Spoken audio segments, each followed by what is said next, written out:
И аз получих информация, че са развалили качеството.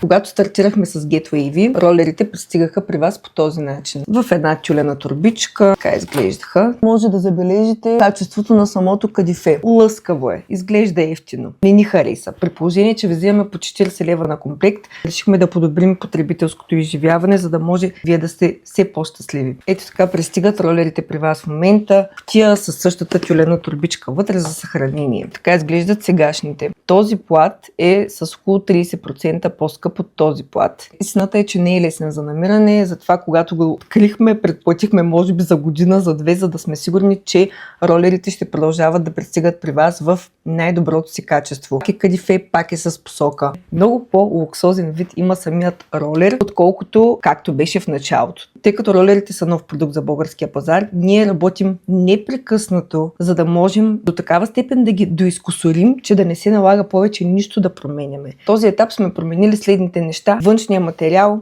без да вдигаме цената. Вътрешния материал, наложи се да сложим повече от него, без да вдигаме цената. След това пък доставчиците решиха да вдигнат цената на самата вата. Ние запазихме нашата към вас. Решихме да добавим кутия, без да вдигаме цената към вас. Велкро лепенки, още по-надежни, още по-държащи, без да вдигаме цената на ролерите. Това са все дреболийки, обаче струват пари. Ние се умяхме да вдигнем качеството на продукта, без по някакъв начин вие да го усетите чисто ценово и честно да ви кажа, не можем да обещаем, че това ще продължава така. Но нашата главна идея винаги е била качество, качество, качество. Действителност може тук-там да има някой по-дебел ролер. Този продукт е handmade, т.е. хора го правят. Изключително пипкав за изработка, така че е съвсем нормално ролер с ролер понякога да не си приличат. Но ние правим всичко възможно тия ситуации да ги избегнем доколкото можем. И в крайна сметка самия продукт да идва при вас не само в хубав вид, но и да прави хубави кадрици. Благодаря за коментара все пак, но